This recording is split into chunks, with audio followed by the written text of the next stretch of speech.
Hello, I'm Peter, and welcome to another Tekken Beginner's Fundamental video. In this video, we will have frame data in it, so those of you who don't understand frame data should check out the Tekken 103 Fundamentals video here. From here on out, I will stop saying that line. I'm sure many of you are relieved. If you've been following the beginner series, you already know frame data. In this video, we will cover while running state. Personally, I had to do a little brushing up on this topic as all my knowledge on this matter is from older Tekken games. But fear not, I am up to date and here to smack you with what I've learned. We will explore what is while running, what comes out of it, and potentially how to deal with it. I will not be discussing instant while running, as I feel it is not a skill that beginners need to bog themselves down with quite yet. If you want to spend 2 to 3 hours on instant while running, I'm sure there are other things that you could work on instead. Anyhow, let's dive in.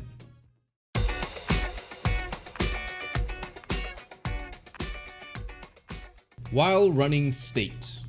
In order to perform a run in Tekken, simply press forward, holding the second forward. In order to do anything meaningful from this while running method, we need to be at a minimal distance of range 3. From range 5 and onward, we don't need to hold the second forward input.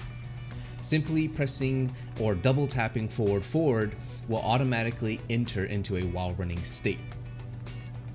When in while running state, any directional inputs other than straight forward will cancel the run. And any button press will also cancel the run and perform the, attack that you're pressing. This includes moves with a forward input such as Heihachi's forward 2. This also includes back inputs, as you can see with back 1-2. More complex commands that have a built-in forward motion, such as anything with a forward or the Mishima wave dash, cannot be performed directly from a while running state. However, from a while running state, there are numerous attacks options that are unique to this state, and these attacks do have prerequisites based on how many steps are taken.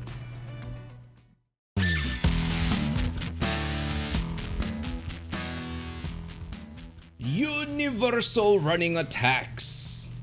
Okay, so from running attacks, there are these attacks that are shared throughout the whole cast. Well, almost like 90% of the cast have these attacks. The first one we're going to go over is the universal tackle. By running at least 3 but less than 4 steps, roughly starting a run at range 5. But by the way, as a side note, the Tekken wiki uses number of steps and shit, but I'm gonna just tell you what range these moves are generally gonna come out in, because who the fuck is counting steps? Anyways, our character will automatically perform a takedown tackle upon reaching the opponent if we start a run roughly at range 5. This is a mid throw. We tackle our opponent to the ground, and then we can perform attacks on our opponent with the 1 and 2 button. Some characters get a little bit more out of this than others, but the idea is the same. The initial tackle animation can be sidestepped or sidewalked with proper timing, as it is fairly linear. In general, getting around this attack is a little funny. During the startup animation, the attack can be interrupted with high attacks, mid attacks, or low attacks. You can jump over this tackle as well. It's rather unorthodox, but I don't know, maybe you want to switch sides. With certain characters, if you perform a low profile move, it will actually go under this throw. This is pretty rare, but in this instance, Eddie's handstand dip actually goes under the running tackle. Yeah, weird, right?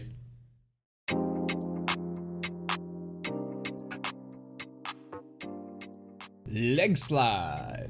After running more than 3 steps, roughly starting a run at range 5.5, and pressing the 4, our character will perform a low leg slide attack. This attack will swap sides with your opponent if it hits them while they are standing. On block, this attack is roughly -40 to around -35, depending on how shallow the hit is. However, leg slide can't be punished with conventional while standing punishers. Well, usually can't be punished with while standing punishers. Conventional while standing punishers. After a blocked leg slide, the character is considered airborne. Therefore, a little research will be needed on your part to figure out exactly what is the best punish for this attack. Every character in the cast has at least one combo for these types of leg slide attacks. Additionally, this attack can be sidewalked, so it's kind of linear. The only 5 characters in the game that don't have a universal leg slide are Akuma, who has a slide attack, but he is considered grounded during this attack, so conventional while rising punishers will work. Dragunov, who has a mid-hitting knee attack that leads to a throw-on hit. Hwoarang, who has a high-hitting, long-reaching kick. King, who gains access to his stagger kicks instead of his slide. And Steve, who just does this.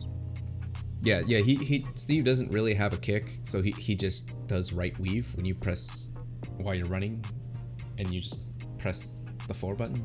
He just weaves.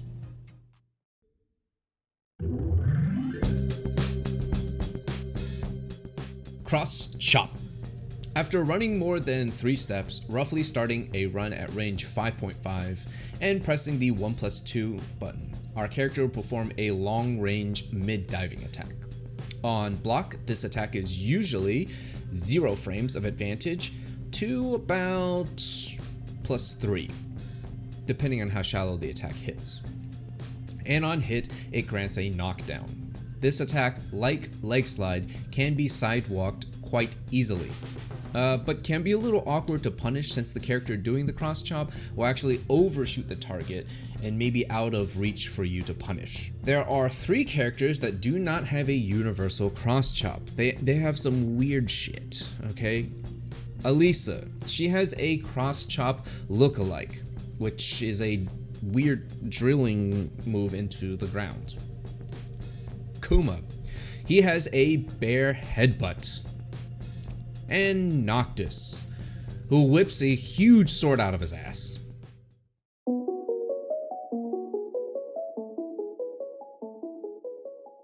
Shoulder charge. After running 4 or more steps, starting a run from full screen, around range 8, our character will automatically charge the opponent and ram them with a mid-shoulder attack. In past Tekkens, this attack was unblockable, but in Tekken 7, it is blockable. On block, a running shoulder charge is roughly +13 to +14 frames. It has armor as well, allowing us to plow through attacks. This includes lows. This is not your standard armor, so lows will not interrupt. One interesting note about this attack is that it tracks incredibly well, like super duper well. From my testing, it was impossible to sidestep or sidewalk it. Each time I did, I would get clipped.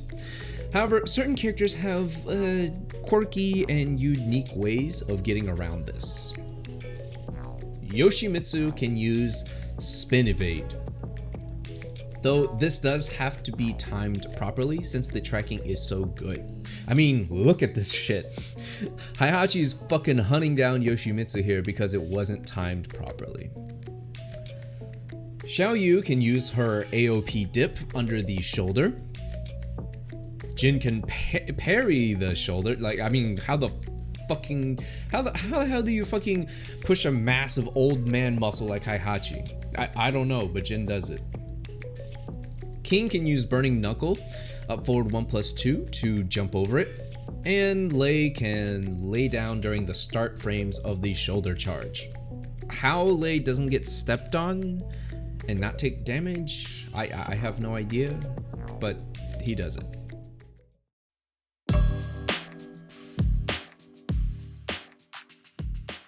And the last attack to round out all of the universal running attacks is the Trample.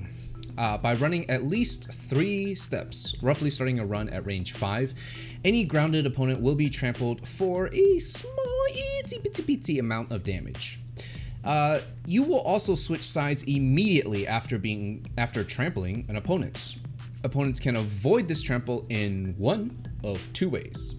They can either roll the moment you are about to stomp on them and run over them, or 2, they can stand up immediately and block low. Even though the trample attack is a low, it cannot be low parried. One cool note about the trample is that on floor breaks, if the opponent is trying to do a spring kick and gets counter hit, I guess, with the trample, it actually floor breaks. Pretty cool, right? Weird, but cool.